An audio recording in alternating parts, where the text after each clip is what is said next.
ओम गंगणपते नमः। नमस्कार, मैं आपका मित्र पंडित लोकेश गहतोड़ी आप सभी का हार्दिक स्वागत करता हूं अपने YouTube चैनल पर। आज हम श्री भागवत गीता जी के 13वें अध्याय का महात्म्य का वर्णन सुनेंगे और इस अध्याय के महात्म्य को सुनने मात्र से संपूर्ण पितरों की तृप्ति प्राप्त होती है और पितृ प्रसन्न होकर आशीर्वाद प्रदान करते हैं।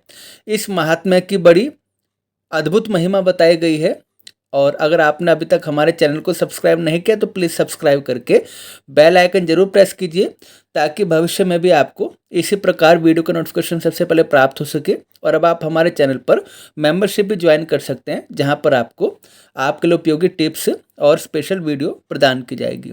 चलिए वीडियो आरंभ करते हैं। राधे राधे।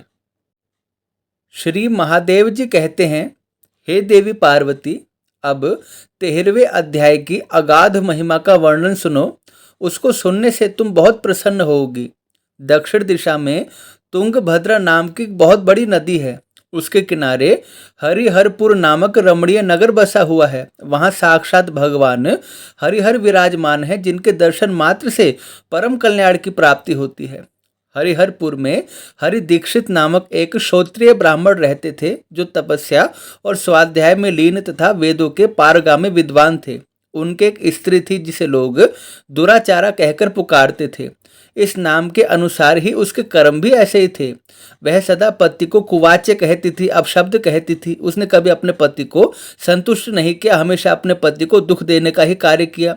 पति से संबंध रखने वाले जितने लोग उसके घर पर आते थे उन सबको डांटती थी और स्वयं कामोन्मत्त होकर समस्त व्यभिचारियों के साथ रमण किया करती थी। एक दिन नगर को इधर उधर जाते हुए पूर्वासियों से भरा देखकर उसने निर्जन और दुर्गम वन में अपने लिए संकेत स्थान बना लिया। एक समय रात में किसी कामी को ना पाकर वह घर के किवाड़ खोलकर नगर से बाहर संकेत स्थान पर चली गई। उस समय उसका चित्त काम से मोहित हो रहा था। वह एक एक कुंज में और प्रत्येक वृक्ष के नीचे जाकर किसी प्रेतम की खोज करने लगी, किंतु उन सभी स्थानों पर उसका परिश्रम व्यर्थ गया। उसे प्रेतम का दर्शन नहीं हुआ। तब वह उस वन में नाना प्रकार की बातें कहकर विलाप करने लगी। चारों दिशाओं में घूम घूम कर वियोग जनित विलाप करती हुई उस स्त्री की बात सुनकर कोई सोया हुआ व्याघ्र जाग उठा और उछलकर उस स्थान पर पहुंचा जहां वह रो रही थी। उधर वह भी उसे आते देखकर किसी प्रेमी की आशंका से उसके सामने खड़ी होने के लिए ओट से बाहर निकल आई। उस समय व्याघ्र ने आकर उसे नख रूपी बाड़ों के प्रहार से पृथ्वी पर गिरा दिया। इस अवस्था में भी वह कठोर वाणी में चिल्लाते हुए पूछ बैठी, अरे बाघ, तू मुझे क्यों मारने आया है? पहले सारी बातें बता, फिर मुझे मारना, फिर मुझे खाना। उसके बाद सुनकर प्रचंड पराक्रमी व्याघ्र क्षण भर के लिए उसको खाने से रुक गया और हंसता हुआ बोला, दक्षिण देश में मलापहार नामक एक नदी है। उसके तट पर मुनिपर्णा नगरी बसी हुई है। वहाँ पंचलिंग नाम से प्रसिद्ध साक्षात भगवान शंकर निवास करते हैं। उसी नगरी में मैं ब्राह्मण होकर निवास करता था। नदी के किनारे अकेले बैठा रहता और जो अधिकारी नहीं है उन पुरुषों से भी यज्ञ कराकर सदा उनका अन्न खाया करता था। जो भगवान में भक्ति नहीं रखते, जो केवल भगवान की आसक्ति ना रखकर सांसारिक बातों में लीन है, उन्हीं से केवल मैं धन एकत्र करता था। इतना ही नहीं, धन के लोभ से मैं अपने वेद पाठ के फल को भी बेचा करता था। मेरा लोभ यहाँ तक बढ़ गया कि अन्य भिक्षुओं को तो मैं गालियाँ देकर हटा देता और स्वयं दूसरों का धन बिना दिए ही हमेशा ले लेता।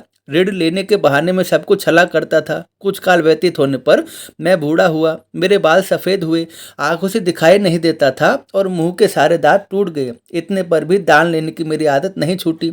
पर्व आने पर प्रतिग्रह के लोभ से हाथ में कुशा लिए तीर्थ के समीप चला जाया करता था। तत्पश्चात जब मेरे सारे अंग शिथिल हो गए तब मैं एक बार कुछ ब्राह्मणों के घर मांगने खाने गया। उसी समय मेरे पैर में कुत्ते ने काट लिया। तब मैं मूर्छित होकर क्षण भर में पृथ्वी पर गिर पड़ा। मेरे प्राण निकल गए। उसके बाद मैं इसी व्याघ्र योनि में उत्पन्न हुआ हूँ। तब से इस दुर्गम वन में रहता हूँ और अपने पूर्व कल्पों के पापों को याद करके कभी किसी धर्मिष्ठ महात्मा, किसी साधु, किसी संत, किसी यति सन्यासी और सती साध्वी स्त्री को मैं नहीं खाता। जो पापी, दुराचारा तथा गलत कार्य करने वाले हैं, ऐसे ही स्त्री पुरुषों को मैं अपना भक्ष्य बनाता हूँ।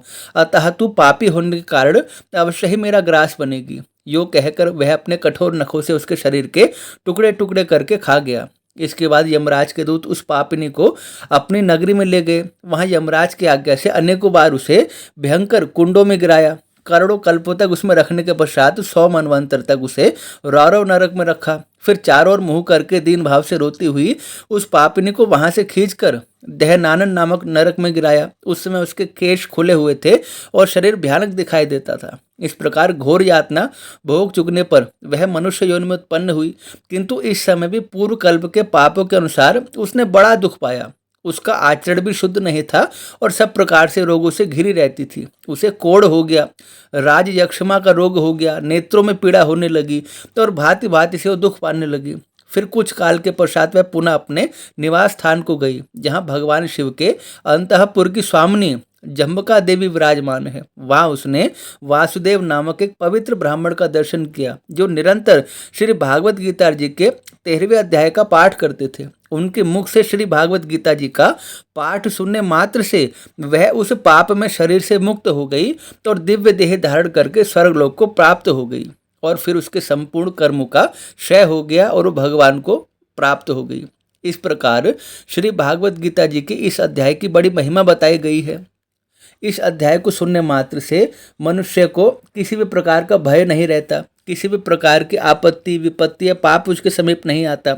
उसके मन में कोई ऐसा संकल्प उदय नहीं होता जो भगवान से उसे विपरीत करने वाला हो। उसके पितरों को तृप्ति मिलती है और श्राद्ध में तो इसका श्रवण करने मात्र से ही पितृ संतुष्ट होकर आशीर्वाद प्रदान करते हैं। आशा करता हूँ आपको इस अध्याय का जो महात्म्य है, जो श्रवण है, बहुत आपको आनंद आया। कृपया कमेंट में श्री राधे अवश्य लिखिए और वीडियो को लाइक करें, शेयर करें, चैनल को सब्सक्राइब करें और बेल आइकन प्रेस कीजिए। और अब आप मेंबरशिप भी लेकर और अधिक लाभ आप उठा सकते हैं।